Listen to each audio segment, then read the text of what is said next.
Meninas, sejam muito bem-vindas a mais um episódio do Body Mind Fit Podcast. Hoje, neste episódio 13, é um episódio de perguntas e respostas. O que nós fizemos aqui foi nós juntámos as 15 perguntas que vocês habitualmente fazem e então hoje vamos responder-vos exatamente a essas perguntas, que acredito que sejam, a maior parte delas, as dúvidas que tu tens aí desse lado. Então, olha, vou começar aqui pela primeira que temos, que é, porque é que tu achas que normalmente começamos uma dieta, ou, no geral as pessoas começam uma dieta e não conseguem mantê-la até ao fim? Isso é essa situação que a pessoa diz que é a consistência. Com motivação, não é? Exatamente, ou tem a falta de motivação, exatamente. Ou às vezes até a falta que a pessoa até diz que não tem força suficiente para se manter. Ela acha que é a culpa dela própria. A verdade é que, pronto, aquilo que nós vemos é que muitas vezes não é a culpa da própria pessoa, não é porque ela não tem força de vontade o suficiente ou porque não quer isto o suficiente, mas muitas vezes é o veículo que ela utiliza para tentar chegar a esse objetivo, não é? Portanto, ela muitas vezes tenta usar um veículo que não é o veículo correto para isto. Portanto, imagina, o que é que eu quero dizer com isto? Uma pessoa que tem o objetivo de perder 10 quilos e então decide, é uma pessoa sedentária, não treina, não tem qualquer tipo de conhecimentos a nível alimentares e então decide que vai usar um veículo super rápido para tentar atingir essa meta. Que é o quê? É passar do 8 a 80.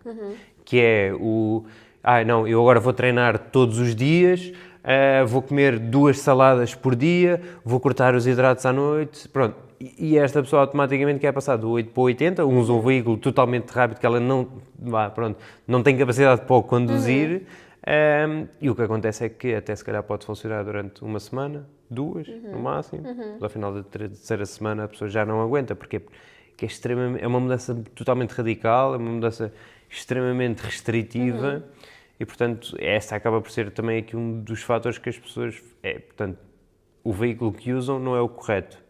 E depois também é, por exemplo, as metas que essa pessoa define, não é? Portanto, se ela define que quer metas muito irrealistas, aliás, nós também já fizemos um podcast sobre isso, na importância de definir aqui as metas, e é muito isso, quer dizer, uma pessoa, por exemplo, que quer perder 10, 15 quilos, que ganhou nos últimos 5, 6 anos, não pode esperar perder esses 10, 15 quilos em 1 ou 2 meses. Sem dúvida. Não pode ser. Quer dizer, é uma mudança muito drástica na vida da pessoa. E automaticamente ela basta subir à balança numa semana ou numa semana só perder 1 quilo ou etc., que automaticamente fica frustrada e acaba por desistir porque acha que nada está a funcionar. Não é? Porquê? Porque colocou essa meta um patamar muito alto, não é? Portanto, aqui acho que eu diria que eram estes aqui os 2 maiores, que é usar o veículo errado, e o segundo é colocar metas muito irrealistas.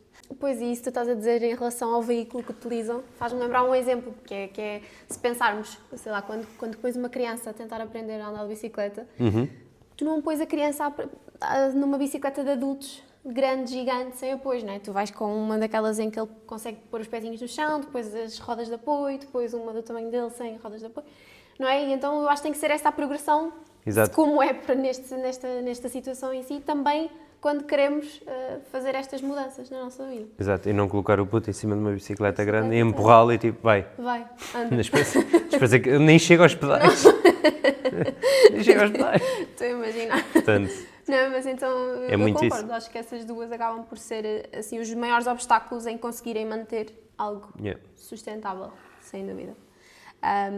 E também lá está, só para também dar aqui um bocadinho mais do meu lado, que é o facto de quando começam essas dietas acabam sempre por iniciar coisas muito restritivas, que também vai um bocadinho de acordo com o que tu estavas a dizer, não é? Do 8 a 80, ou seja, passam de hábitos que não são bons para eles para do nada uma dieta super restritiva que também na verdade é que não lhes dá o suficiente que eles precisam para conseguir mantê-lo a longo prazo. Exato. Aí não só em termos de energéticos, não é? Mas também nutricionais, não é? Exatamente. Vai ficar em falta muita Exato. coisa. E depois a longo prazo não é algo que a pessoa consegue sustentar. De tudo. Isso não é sustentável a longo prazo, Não vai dar. Não é a escolha certa. Exato. Boa, então olha, seguimos aqui para esta pergunta que é: qual é que tu achas que é o melhor tipo de treino para perder gordura? É assim, para mim, eu acho que é importante as pessoas definirem, pronto, esta diferença, não é? Porque entre querer perder peso e perder gordura. São duas coisas totalmente diferentes. Se eu quiser que uma pessoa perca peso, então aí o que ela tem que fazer é fazer um déficit calórico o mais agressivo possível e fazer o máximo de cardio possível. Portanto, ela consome o mínimo possível e gasta o máximo possível. Qual é que é o problema disso? É porque a pessoa automaticamente toca-nos ao primeiro ponto, não é sustentável, e o segundo ponto é que essa pessoa vai perder peso total, portanto vai perder massa muscular e portanto não é isso que nós queremos, não é? Portanto, depois vem aí a flacidez e etc. Portanto, aí nós temos que ir então para a vertente do perder gordura. Para perder gordura, então, o melhor treino não deixa de ser aquele que é focado em fazer o outro lado, que é aumentar a tua massa muscular. Porquê? Porque quando tu aumentas também a tua massa muscular, nós conseguimos ver que o teu corpo ao longo do dia também queima mais calorias. Portanto, nós estamos a dar aqui um sinal ao nosso corpo de que ele está a acelerar o metabolismo, está bem? Portanto, construir massa muscular. Ok. E agora depois nós vemos, de todos os desportos que nós temos e de todas as atividades, os exercícios que nós temos, qual é aquele que tem mais retorno sobre o investimento a nível de ganhar massa muscular? É aquele que a malta faz nas competições de culturismo e etc., que é a musculação, não é? Portanto, é nós fazemos treino de resistência. E, portanto, para mim, esse é fazer exatamente aquilo que eles fazem. Não significa Daquela forma. Exatamente, que vamos ficar daquela forma, mas se eles fazem aquilo e o objetivo deles é aquele, então significa que aquele é o melhor para fazer isso, não é? E a evidência científica também nos mostra isso. Portanto, aqui o melhor mesmo exercício é mesmo musculação, que vai fazer com que automaticamente nós tenhamos mais músculo. Tendo mais músculo também acelera mais o nosso metabolismo. Gastamos mais calorias, portanto acaba por ser uma situação win-win, para além de que depois vem a parte que conseguimos esculpir o corpo da nossa forma, não é? Da forma que nós mais gostamos, não é? Sem dúvida.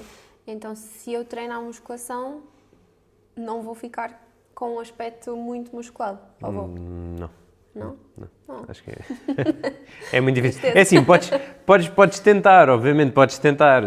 Agora, vai requerer muito investimento de tempo, muito investimento de dinheiro e muita alimentação e muita dedicação, muitos anos, isso, não é? Estamos a falar de anos e anos. De ser anos, exatamente. E depois há a situação de que, naturalmente, podes nunca chegar a esse físico muito grande que estamos aqui a falar, não é? A mulher também tem muito mais dificuldade. Exatamente, porque a mulher tem muito mais dificuldade em aumentar a massa muscular do que o homem. Porquê? Porque a mulher também produz menos testosterona que o homem, portanto, aí é sempre muito mais difícil a mulher ficar assim. Portanto, e as mulheres, pronto, ainda existe um pouco esse mito, mas já estamos a mudar um pouco as coisas. Já. Eu também tenho visto mais isso até. Nota-se mais que as mulheres estão mais preocupadas com o treino de força e conseguem perceber isso também, não só por aquilo que automaticamente faz o corpo mais bonito, mas pela longevidade e pela qualidade de vida que o treino de força traz. Portanto, a pessoa fica mesmo com mais força. E nos últimos anos tem sido bastante bom ver essa mudança. É isso, porque a verdade é que isso depois traz muita qualidade de vida daqui a uns anos, não é? Exato. Quando a massa muscular começa a desaparecer mais, é importante contrariar isso. Exato. E com o tempo também depois o metabolismo desacelera, portanto também precisamos da massa muscular para fazer o reverso. Nada de trabalhar a nosso favor, não é? Portanto temos que... Exato, vamos fazer o contrário. Esforçar um bocadinho mais. Então seguimos agora para a terceira questão, que diz assim: quantas calorias devo comer por dia para perder peso? Portanto, eu vou responder a essa questão, se me permitires. Aqui, meninas, o que é que eu acho? Eu acho que o ideal é fazerem isto acompanhadas, ok? Para quê? Para não se perderem tão facilmente com todas as opções que existem no mercado. Vocês já devem ter ouvido falar, existem as dietas dos 3 passos, a Easy Slim e tudo mais, jejuns intermitentes. E eu diria que são abordagens muito difíceis de manter, não é? E então eu acho que o ideal é vocês fazerem isto sempre acompanhado para também conseguirem chegar mais facilmente ao vosso objetivo. De qualquer forma, o que é que quantas calorias, esta é a questão, né? Ou seja, quantas calorias é que nós temos que consumir. Para isso nós temos que fazer cálculos, não é? Ou seja, perceber quanto é que vocês gastam e para isso vocês podem utilizar a nossa calculadora, basta irem à página do BMFit e enviar mensagem aqui ao Filipe a dizer calculadora. É só porem lá os vossos dados e tudo mais e eles dão-vos as calorias que vocês gastam no vosso dia-a-dia, ok? É uma estimativa. Depois disso, o que é que vocês vão fazer? Vão fazer um déficit calórico, que é isso que vai provocar a perda de peso. Portanto, vão retirar ali entre 250 a 500 calorias, tendo em conta as calorias que vos deram no início, e isto vai provocar um déficit calórico. E com o déficit calórico, ao longo do tempo, vão conseguir ter essa perda de peso, ok? Claro que tem que ser uma alimentação equilibrada, porque vocês não querem perder o peso em músculo, não é? Querem perder principalmente em gordura, então obviamente que vocês têm que equilibrar isso e por isso é que com ajuda é muito mais fácil garantir que vocês estão a ir buscar tudo aquilo que precisam. Mas portanto é muito isto, ok? A nível das calorias, não vos consigo dizer agora, olha, são 1500, porque isso depende da pessoa, não é? Mas temos que fazer um déficit calórico entre 250 a 500 calorias, tendo em conta as calorias que vos deram no início. Não sei se tens alguma coisa a acrescentar, achas que... Não, acho que aí é muito isso. Depois, se calhar, muitas meninas também depois podem estar a perguntar, então, mas como é que eu faço essas contas? Ou depois como é que eu sei que estou a comer isso, não é? Pronto, isso é muito simples. Basta usarem uma calculadora de calorias, portanto, de registro. Existem algumas, MyFitnessPal, a Macros, o Fat Secret, portanto, e depois basta vocês registarem lá aquilo que vocês comem e verificarem então se aquilo que vocês comem estão em déficit calórico, com os menos 200 que tu falaste. Se a pessoa tiver, então ok, perfeito, está a manter. Verificar o peso corporal, se virem que o vosso peso corporal está a diminuir, então perfeito, vocês estão em déficit calórico. Se virem que esse peso corporal está a aumentar, então significa que têm que baixar ainda mais um bocadinho. E depois acaba a fazer aqui esse jogo, não é? De ir vendo fome, avaliando outras coisas. Agora aí está, que é sempre melhor quando uma pessoa não tem conhecimento, é normal que a pessoa aí, pronto, acaba por sentir-se um pouco perdida.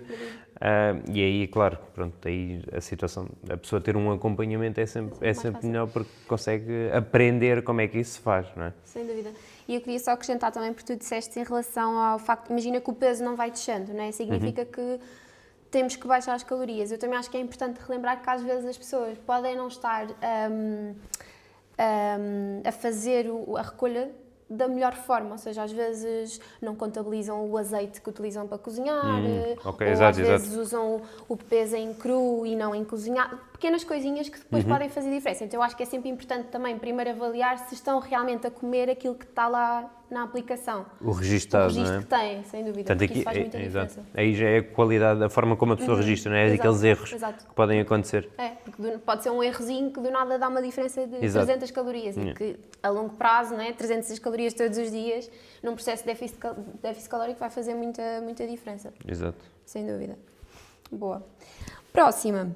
Portanto, esta questão fazem muitas vezes também, que é, se eu como saudável durante a semana e me descontrolo ao fim de semana, ainda vou conseguir perder peso ou não? Adoro essa. Esta aqui, portanto, eu e o Filipe acreditamos muito, eu vou começando, mas depois... Sim, dá-lhe, força. Eu e o Filipe acreditamos muito no equilíbrio, não é? Ou seja, nós não acreditamos em dietas malucas, em mudanças malucas, porque nós sabemos que isso não funciona, porque também nós próprios já tentámos essas coisas. Exato. E não resultou muito bem connosco. E nós vemos isso diariamente, não é? Mas, obviamente, também é importante lembrar que tem que haver esta... Como é que se diz esta palavra em português? Accountability. Responsabilidade, compromisso, não é? Convosco próprios, não é? Ou seja... Exato. Realmente, se vocês querem uma mudança, tem que haver mudança de comportamento para que esse resultado venha. Mas incluindo um bocadinho de tudo, havendo equilíbrio, flexibilidade. Ok? Isto significa que se decidirem iniciar este processo e todos os fins de semana, todas as refeições forem fora daquilo que é os diferentes hábitos que vocês têm que ter para chegar ao vosso objetivo, então sim, pode influenciar bastante os vossos resultados, certo? Agora, se vocês se organizarem de forma a incluir uma refeição ou sei lá, um docinho de vez em quando, coisas do género, não é? Mas que estejam incluídos nesse vosso planeamento de uma forma organizada, então tudo ok. Portanto, respondendo à questão, eu diria que poderá evitar a perda de peso, não é? Este descontrole grande, Mas se for uma inclusão de uma forma equilibrada, não será esse o problema. Exato. Não sei se me fiz explicar muito bem. Sim, não, e eu acho que isso é muito bom, porque existe depois também o outro lado que é, ok, certo, e pode influenciar, mas isso depois também é assim, pronto, existe também muito esta ideia, que isso surgiu muito das cheat meals, do dia do lixo, portanto, o que é que isso depois leva? Isso leva aqui, ok, a pessoa depois pensa que é essa refeição, certo, é essa refeição, mas é essa refeição devido ao peso mental que aquela refeição tem para aquela pessoa. Porque automaticamente, quando nós pensamos, é o dia do lixo, ou é o meu dia livre, então significa que os outros todos, então é prisão, não é? E o que é que acontece? Nós não queremos estar sempre numa prisão. E quando saímos, aquilo é zoom. Então, depois acontece, é que nesses dias a pessoa vai por todo lado, não é? Portanto, é o hambúrguer, é não sei o quê, é gelado, é isto. E depois acaba por ser o dia inteiro assim. É claro que isso sim pode estragar o fim de semana, não é? A semana, não é? Mas quer dizer, portanto, aí nós aliás, nós dizemos sempre isso, não é? Portanto, nós não somos adeptos de cheat meals, dias livres, nem nada disso, é simplesmente a pessoa ter a consciência e ter esse equilíbrio, não é? Pá, se a pessoa quer ir jantar à casa da mãe, etc., pá, vai, não vai levar o Tupperware, nem nada disso, não é? Tipo, obviamente, tipo, e vai desfrutar, não é? Mas é sempre melhor a pessoa ter essa consciência do que não ter completamente, não é? Porque a pessoa tendo essa consciência consegue lidar melhor com isso. Logo depois evita o sentimento de culpa, porque muitas vezes quando tem esses dias de cheat meals e etc., logo a seguir vem o sentimento de culpa, que é a pessoa tipo, perdeu completamente o controle, depois o sentimento de culpa, depois leva aqui um ciclo e que a pessoa está sempre nesta situação. Depois acha que durante a semana está tudo bem, depois acha que a culpa é o fim de semana. A culpa é o fim de semana, mas a culpa é o fim de semana pela forma como tu pensas durante a semana. Tu pensas que a semana é algo que é tipo, é uma prisão, que é uma privação, não é? E eu ainda, exatamente, eu acho que ainda ia dizer que eu acho que estes descontrolos no fim de semana acontecem, muitas vezes, exatamente por isso, porque durante a semana o saudável, né, aquilo que consideram saudável é uma restrição gigante. Exato. Então é normal que cheguem ao fim de semana a morrer de fome, não é? Porque imaginem, num déficit calórico já vão estar a dar menos ao corpo do que aquilo que ele precisa. Ou seja, o corpo já vai sentir mais fome por natureza. Depois ainda fazem uma restrição maior, que desnecessária, não é? Coisas até com falta de nutrientes e tudo mais.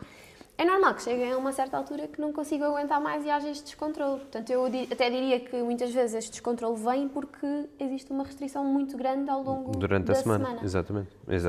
E às vezes o problema não está, pronto, é isso, pode não estar no fim de semana, mas está assim durante a semana. Porque é que eu estou a ter este descontrole? Exatamente. Exato. Sim, sem dúvida. Eu acho que é sempre bom fazer essa pergunta. E também ainda outra coisa que é o facto de, quando as pessoas planeiam, não é? E nós já falámos muito sobre isso, que é quando as pessoas planeiam as semanas e sabem, ok, sexta-feira vou ter um jantar fora, conseguem organizar a semana de forma a que isso não influencie os resultados, não é? Porque vão estar a contar com esse jantar, vão estar a contar, ok, vou ter um jantar fora, eu não vou estar a beber só água e a comer salada e frango grelhado, mas então deixa-me organizar o resto da minha semana de forma a que isso não influencie nunca os meus resultados. Eu acho que isso também é importante nesse sentido. Exato, sem dúvida. Boa. Mais questões. Porquê é que sinto tanta fome quando estou em déficit calórico? Porque déficit calórico é fome. É sinónimo. Não, foi um bocado que eu disse há bocadinho também, né? Ou seja, se nós estamos a dar menos calorias ao nosso corpo do que aquelas que ele gasta, claramente ele vai sentir um bocado mais fome do que o habitual. Porque ele já está ali a sentir aquela privação, não é? Agora aí é a tal situação, não é? Esse déficit, quanto maior for, mais fome nós vamos sentir. Mas existem algumas estratégias que nós podemos usar para minimizar essa fome. Porque eu acho que a fome também... É importante também as pessoas também lidarem com a fome e distinguirem dois tipos de fome, não é? Tipo, ou distinguirem o que é fome real, não é? Será que é mesmo fome ou é só vontade de comer? É um desejo ou estou aborrecida, não é? Portanto, aqui já entramos noutro patamar da fome, não é? Não é tudo é fome, não é tudo é fome, não é? E acho que aí é muito importante. Mas durante um processo de déficit é normal que a pessoa sinta um pouco de fome, sinta isso, porque é normal, porque é um processo fisiológico da pessoa que sente essa privação, porque estamos a dar menos alimento, menos calorias, não é, ao corpo. mas existem esses processos que nós podemos minimizar, não é? Portanto, o facto de a pessoa ter aqui ter mais proteína, não é? Na alimentação, que vai aumentar a saciedade, ter mais fibra, vai aumentar também novamente a saciedade, e aqui... Diz. Ia dizer fazer mais refeições ao longo do dia. Exatamente, também isso vai mitigar. E a parte de a pessoa entender o conceito de densidade calórica, não é? E automaticamente fazer trocas por alimentos que tenham mais volume. Isso vai logo aumentar o volume do tamanho de comida que tem no prato, se calhar pelas mesmas calorias. Visualmente conseguimos enganar um pouco o cérebro, não é? Mas também automaticamente temos mais volume no nosso estômago, portanto sentimos-nos mais cheios durante mais tempo. Sem dúvida. Portanto, isto estão tudo aqui mecanismos que nós podemos usar para diminuir aqui a fome, não é? Mas que sim, acho que na minha opinião, e as partilhas da mesma, é normal existir aqui um pouco de fome, porque é um processo fisiológico, é a privação, não é? É, exato. E é isso, eu acho que também é bom nós aprendermos a não ter medo disso, de sentir fome, porque a verdade é que é muito bom nós sentirmos, porque eu acho que é ainda mais preocupante, na minha opinião, quando nós não conseguimos sentir a fome, a saciedade, porque isso depois é muito mais difícil para nós, de uma forma intuitiva, controlarmos quando é que devemos ou não comer. E a fome é o nosso corpo a dizer, olha, está na altura. Exato. Ok? Só para saber. Pronto, e depois nós com essa informação gerimos, tendo em conta a quantidade de fome que temos ou não, lá está a perceber se é mesmo fome ou não, e eu acho que esse exercício é sempre muito importante fazer. Aliás, agora uma coisa que me ajudou imenso a conseguir controlar a minha fome e não que a fome me controlasse a mim, que acho que foi a melhor coisa que o jejum intermitente me deu. Portanto, houve um ano da minha vida que eu fiz jejum intermitente, 6 meses ou um ano, já não me recordo exatamente. Péssima decisão. Mas pronto, e a melhor coisa que eu sei que o jejum me deu foi eu aprender a lidar com o meu sentimento de fome e conseguir distinguir se era realmente fome ou não. Portanto, isso foi uma das coisas que me ajudou, a parte do jejum intermitente, em definir bem. Boa, eu acho que é muito bom. Mesmo, porque eu acho que é difícil às vezes distinguirmos, percebermos se estamos ou não com fome. Sem dúvida. Boa. Próxima questão, esta. Isto é sobre nutrição, mas eu vou-te perguntar a ti, que eu acho que vais gostar de responder. Preciso de cortar os hidratos de carbono para emagrecer? Tens que dar uma volta de 360. Às vezes o problema é a batata na sopa. Ai, adoro. A batata na sopa, não é? Uma batatinha numa panela de sopa que dá para, sei lá, 15 porções de sopa. Vamos pôr assim. Meninas, não é esse o problema, não é a batatinha na sopa, está bem? A pergunta era... Precisas de cortar os hidratos de carbono para emagrecer. Exato. Acho que aqui o importante porque eu sinto que quando eu estou a falar com alguém que acha isso, eu acho que o importante é explicar a ciência, não é? E explicar porque é que as coisas acontecem. Porque acho que a partir do momento em que a pessoa entender como é que as coisas acontecem, torna-se tudo muito mais claro. E a pessoa já não cai neste tipo de mitos ou neste tipo de ideias espatafúrdias porque alguém quer vender qualquer coisa. Então, acho que é importante nós desconstruirmos aqui isto. Então, o que é que nós temos que fazer para perder peso? Déficit calórico, ok? Então, nós sabemos que 1 grama de proteína equivale a 4 calorias, que é exatamente igual a 1 grama de hidratos que equivale a 4 calorias. Portanto, se nós sabemos que aquilo que nos faz emagrecer é consumir menos calorias do que aquilo que o nosso corpo gasta, então eu cortar a proteína ou cortar os hidratos é exatamente a mesma coisa. E quando eu sinto que quando eu explico isto às pessoas, as pessoas pensam tipo, ok, exatamente, ok, então pronto, então é uma coisa. Às vezes as pessoas dizem, ok, então vou cortar os dois. Nossa. Não, mas pronto, mas estão a entender. Portanto, não há necessidade disso. Portanto, quando a pessoa consegue perceber que o problema não está nos hidratos, mas aí a pessoa consegue perceber que, ok, o meu problema está assim nas calorias. Eu ingiro sempre mais calorias do que aquilo que o meu corpo gasta. E aí, pronto, a pessoa já consegue entender o porquê das coisas. Porque se a pessoa entender o porquê das coisas, já não cai neste tipo de mitos, já não cai neste tipo de erros constantemente neste tipo de situações, não é? Portanto, aqui a base de tudo é isso. É simples, é o déficit. É o déficit. Quer dizer, não é aquele alimento que tem açúcar, não é não sei o quê. Meninas, se vocês estão com excesso de peso, com 10, 20 quilos a mais, foi porque ingeriram calorias a mais do que aquilo que o vosso corpo gasta.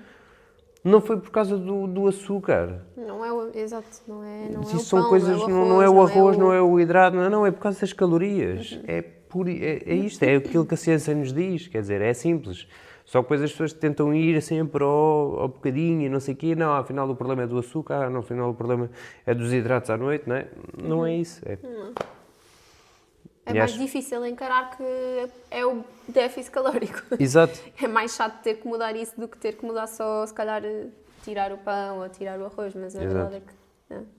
Boa.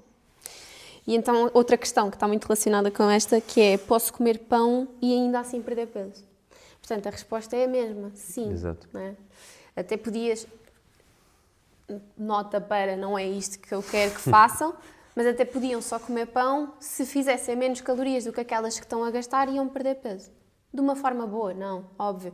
Não é isso que nós queremos. Mas é para perceberem que o que vai interessar é se as calorias que consomem são inferiores às que gastam. E ponto final, é esta a regra. Depois, do que comem ou não, só vai variar a composição corporal e tudo mais. Sabem? Portanto, podem comer pão, sem dúvida. O ideal é variarmos, não é? Mas podemos incluir pão. Sim, a culpa é isso. A culpa não é do pão de manhã. A culpa não é daquele específico. A culpa é simplesmente são calorias a mais. Portanto, a pessoa pode comer pão, pode comer o pão todos os dias. Não tem problema em comer uma torrada todos os dias. Adoro. É uma pequena almoço. Exatamente, o meu também. Tipo, top. Pá. E não quero parar de comer. Não inventem, por favor. Não. Boa. Muito obrigado por estares desse lado. Esperemos que tenhas gostado deste episódio. Nós não fazemos qualquer tipo de anúncios, portanto aqui a única coisa que eu te peço é, se de facto tu gostaste e tiveste aqui alguma ajuda deste podcast, só te peço então que partilhes com alguém e que deixes aqui uma review positiva.